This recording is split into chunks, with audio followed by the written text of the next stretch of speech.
চলুন আজ বাংলাদেশের অর্থনীতির একেবারে ভেতরে ডো মারা যাক।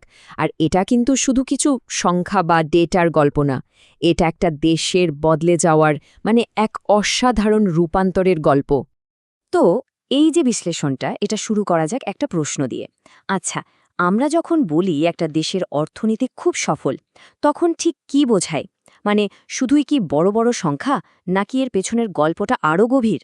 শুরুতেই এই সংখ্যাটার দিকে একবার তাকানো যাক। 5.82%। বাংলাদেশ পরিসংখ্যান ব্যুরো বিবিএস-এর একদম লেটেস্ট হিসাব বলছে 2023-24 অর্থ বছরে এটাই বাংলাদেশের জিডিপি গ্রোথ রেট। বাহ, শুনতে তো বেশ ভালোই লাগছে, তাই না? কিন্তু আসল কথা হলো, এই একটা সংখ্যা দিয়ে কিন্তু পুরো ছবিটা বোঝা যায় না। একটা দেশের অর্থনীতিকে যদি সত্যি সত্যি বুঝতে হয়, তাহলে এর ভেতরের কলকবজাগুলো বিভিন্ন অংশকে আলাদা করে দেখতে হবে। ব্যাপারটা অনেকটা এরকম যে একজন ডাক্তার যেমন শুধু থার্মোমিটার দিয়ে জ্বর মেপেই ছেড়ে দেন না, তিনি পালস দেখেন, প্রেশার মাপেন, সবকিছু খুঁটিয়ে দেখেন। আর এই যে খুঁটিয়ে দেখার পদ্ধতি, অর্থনীতির পরিভাষায় একেই বলা হয় সেক্টোরাল অ্যানালিসিস, খাতভিত্তিক বিশ্লেষণ। সোজা কথায়, আমরা এখন অর্থনীতির ইঞ্জিনটা খুলে এর প্রত্যেকটা পার্টসকে একটু নেড়ে চেড়ে দেখব। আচ্ছা, তাহলে দেখা যাক বাংলাদেশের অর্থনীতির এই যে ইঞ্জিন, এর মূল ভিত্তিটা ঠিক কোন কোন খাতের উপর দাঁড়িয়ে আছে। মেইনলি কিন্তু 3টে খাত।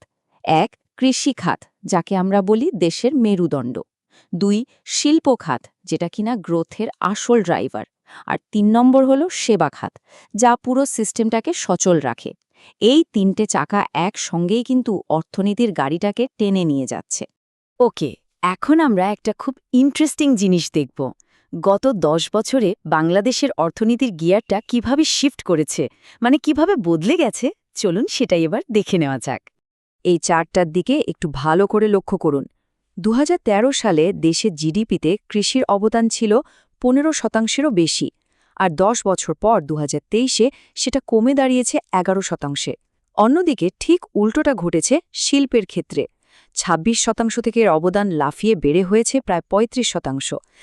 পরিষ্কার বোঝা যাচ্ছে, দেশ কিন্তু খুব দ্রুত কৃষি থেকে শিল্পনির্ভর অর্থনীতির দিকে এগোচ্ছে।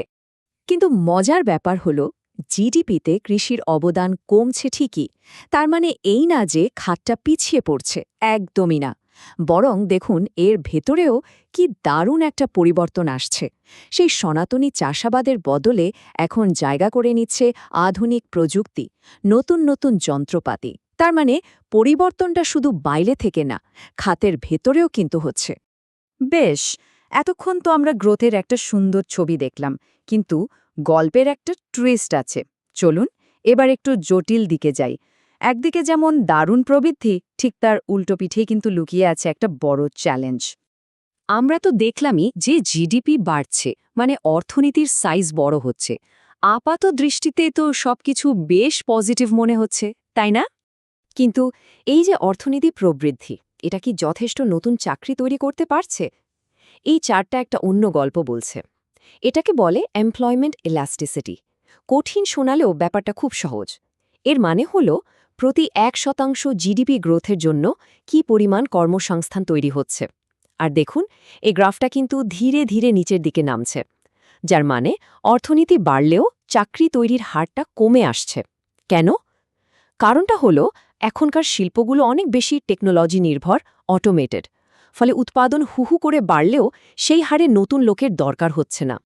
আর এই ব্যাপারটা যে কতটা সিরিয়াস, তা এই উক্তিটা দেখলেই বোঝা যায়। দেশের খুব গুরুত্বপূর্ণ একটা ডেভেলপমেন্ট রিভিউতে সরাসরি বলা হয়েছে, অর্থনীতির কর্মসংস্থান তৈরির ক্ষমতা কমে আসছে। সুতরাং এখান থেকে মূল কথাটা কি দাঁড়ালো? শুধু জিডিপি বাড়লেই হবে না। তাহলে প্রশ্ন হল, এই চ্যালেঞ্জটা আমরা সামলাব কিভাবে? এখানেই কিন্তু আমাদের সেই সেক্টরাল অ্যানালাইসিস বা খাত ভিত্তিক বিশ্লেষণ কাজে আসে। চলুন দেখি এটা ঠিক কিভাবে আমাদের সাহায্য করতে পারে।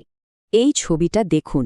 সেক্টরাল অ্যানালাইসিসকে আমরা একটা টুল কিটের মতো ভাবতে পারি, একটা যন্ত্রের বাক্স, যেখানে বিভিন্ন যন্ত্রপাতি আছে, আর এটা ব্যবহার করেই পলিসি মেকাররা নীতি নির্ধারকরা সঠিক সিদ্ধান্ত নিতে পারেন। এর প্রথম এবং সবচেয়ে বড় সুবিধাটা হলো এটা ডেটা নির্ভর পলিসি তৈরি করতে সাহায্য করে। মানে আন্দাজে কিছু না করে কোন খাতের আসল শক্তি কোথায় বা দুর্বলতা কোথায় সেটা একদম পরিষ্কারভাবে বোঝা যায়, আর তখন সেই অনুযায়ী ব্যবস্থা নেওয়া সহজ হয়। আর 2 নম্বর হলো রিসোর্সগুলো ঠিক জায়গায় কাজে লাগানো যায়।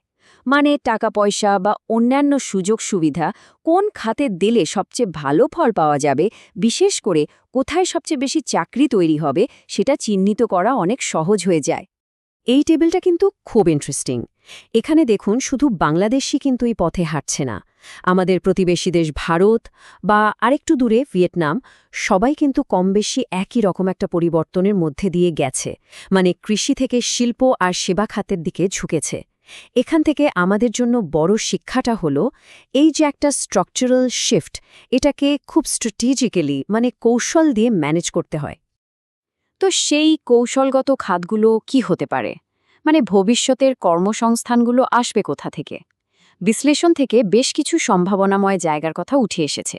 যেমন ধরুন ক্ষুদ্র ও মাঝারি শিল্প বা এসএমই, কৃষিপণ্য প্রক্রিয়াজাতকরণ, গ্রিন এনার্জি বা সবুজ জ্বালানি, আর অবশ্যই ডিজিটাল ইকোনমি যেমন ফ্রিল্যান্সিং, ই-কমার্স। এই খাতগুলোতে কিন্তু বিপুল সম্ভাবনা লুকিয়ে আছে।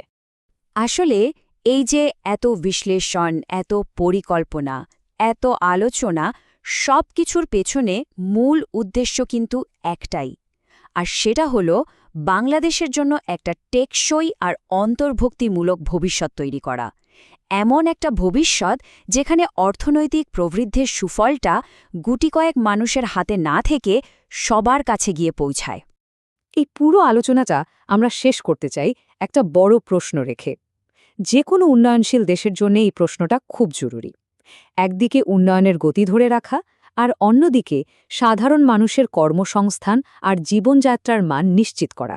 এই দুটোর মধ্যে সঠিক ভারসাম্যটা ঠিক কোথায়? উত্তরটা হয়তো এক কথায় দেওয়া সম্ভব না, কিন্তু এই প্রশ্নের উত্তর খোঁজার মধ্যেই কিন্তু লুকিয়ে আছে আমাদের ভবিষ্যতের পথ।